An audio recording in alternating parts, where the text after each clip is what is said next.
Welcome to వార్త. నేను దేవా. విద్యాశాఖను నేను తీసుకున్నాను కాబట్టే అందరూ నన్ను తిడుతున్నారు అని స్వయంగా సీఎం రేవంత్ రెడ్డి చెప్పుకొచ్చారు. ప్రస్తుతం ఇదే విషయంపై మనతో పాటు మాట్లాడడానికి బీజేపీ ఎమ్మెల్సీ మల్కా కొమరయ్య గారు ఉన్నారు. చెప్పండి సార్, విద్యాశాఖను తీసుకున్నాను కాబట్టే అందరూ నన్ను తిడుతున్నారు, కానీ విద్యతోనే సమాజంలో మార్పు జరుగుతుంది కాబట్టే అతి ముఖ్యమైన శాఖను నా దగ్గర తీసుకున్నాను సీఎం రేవంత్ రెడ్డి చెప్పుకొచ్చారు.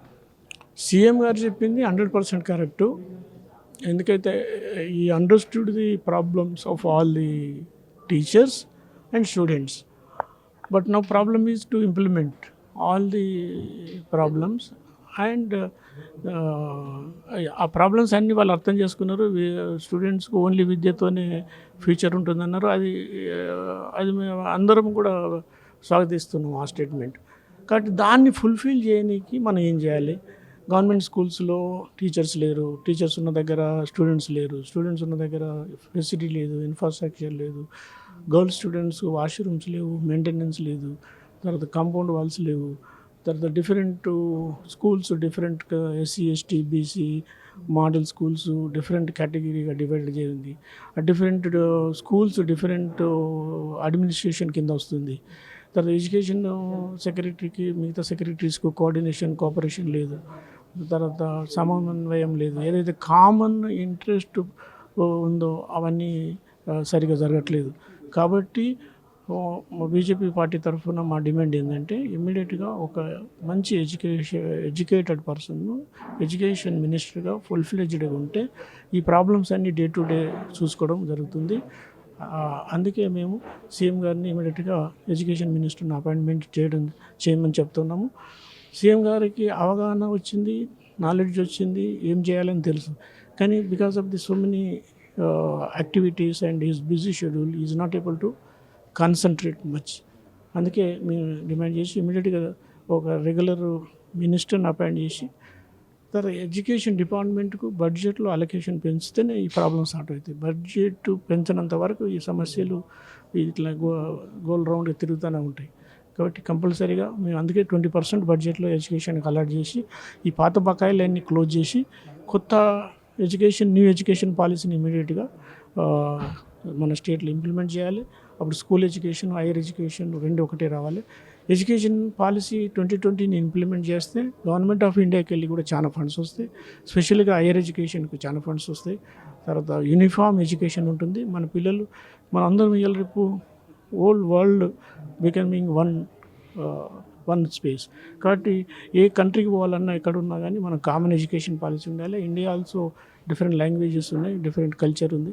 కాబట్టి ఎప్పుడైతే ఎడ్యుకేషన్ పాలసీ యూనిఫామ్ ఉంటే దాంతో బెనిఫిట్స్ బాగుతాయి. ఇప్పుడు ఇంతకుముందు సేల్ ట్యాక్స్ స్టేట్ సెంట్రల్ అట్లా ఉన్నప్పుడు ఎన్ని కన్ఫ్యూజన్, ఇప్పుడు జీఎస్టీ వచ్చిన తర్వాత కన్ఫ్యూజన్స్ ఎట్లా పోయినాయో ఎప్పుడైతే యూనిఫామ్ ఎడ్యుకేషన్ పాలసీ ఆల్ ఇండియాలో ఒకటే ఉంటే అది చాలా యూస్ఫుల్ అవుతుంది పిల్లలకు, కానీ ప్రతి ఒక్కరికి యూస్ఫుల్ అవుతుంది. మీరేమో విద్యాశాఖకు మంత్రి కేటాయించాలంటున్నారు, కానీ విద్యాశాఖ కంటే విద్యార్థులకు ఉపాధ్యాయులకు డైరెక్ట్గా తానే ఉండాలని సీఎం పదే పదే చెప్పుకొచ్చాడు. అంటే ఇప్పుడున్న సీఎం విద్యాశాఖగా పనిచేయట్లేదంటారా?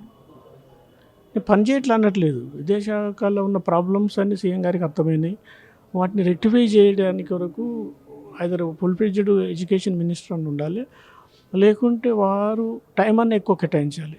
టైం కేటాయించి ఒక స్పెషల్ ఆఫీసర్ని అపాయింట్ చేసి ఎడ్యుకేషన్ ఈ డిఫరెంట్ డిపార్ట్మెంట్స్ ఏవైతే ఉన్నాయో వాటిని రెగ్యులర్గా కోఆర్డినేట్ చేసి కోఆపరేట్ చేసి గవర్నెన్స్ ఇంప్రూవ్ చేసి, తర్వాత ఇప్పుడు గవర్నెన్స్ సిస్టమే లేకుండా అయిపోయింది. దాంతో ఏమవుతుంది, అకాడమిక్ ట్రాన్సాక్షన్ కరెక్ట్గా అవుతలేదు. అది ఇంప్రూవ్ చేయాలనేది అంటే ఒకటి అకాడమిక్ ట్రాన్సాక్షన్ ఇంప్రూవ్ చేయాలి, సూపర్విజన్ సిస్టమ్ ఇంప్రూవ్ కావాలి, తర్వాత వాళ్ళకు ఫెసిలిటీస్ ఇంప్రూవ్ కావాలి, స్పెషల్గా హాస్టల్ పిల్లలకు, తర్వాత స్కూల్స్లో ప్రాపర్గా వాష్రూమ్స్ కానీ బాత్రూమ్స్ కానీ ఇన్ఫ్రాస్ట్రక్చర్ ఇంప్రూవ్ కావాలి. అంటే స్వయంగా సీఎంఏ ఉపాధ్యాయులకు మీ సమస్యలపై కొట్లాడకండి, అంటే విద్యార్థుల సమస్యలపై కొట్లాడండి అని సూచించారు.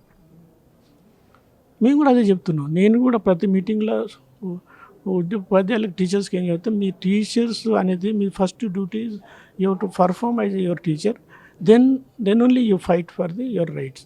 Don't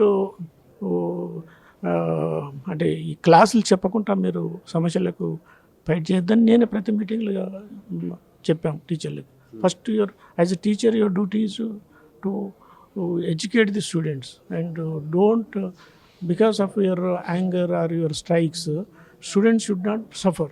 that is me basic idea. అలాగే సీఎం రేవంత్ రెడ్డి ఇంజనీరింగ్పై కొన్ని కీలక వ్యాఖ్యలు చేశారు, దాన్ని ఎట్లా చూడొచ్చు? అది ఇంజనీరింగ్ స్టూడెంట్స్కు అప్లికేషన్ రాకపోయడం అన్నది కరెక్ట్ కాదు. మేబీ 1 or 2 స్టూడెంట్స్ 3 కొంత ఉండొచ్చు, 5%, 10%.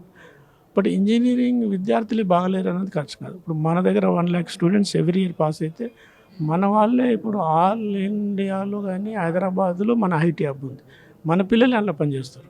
ఇక్కడ కాకుండా అబ్రాడ్లో పోతారు, అబ్రాడ్లో కూడా చాలా పెద్ద పెద్ద ఉద్యోగాలు ఉన్నాయి. అట్లా ఫర్ ఎగ్జాంపుల్ సత్యనారాయణలో ఉన్నారు, తర్వాత మన పిచ్చాయి ఉన్నాడు. అట్లా వాళ్ళు అంత ఫేమస్ అయ్యారు. అంత మన ఇండియన్సే ఇప్పుడు ఆల్ ఓవర్ వరల్డ్లో ప్రతి ఎంఎన్సీకి మన ఇండియనే CEO. వాళ్ళందరూ ఇంజనీర్సే, most of them are engineers. World bank chief కూడా బాగా మన హైదరాబాద్ HPSలో చదువుకున్నాడు.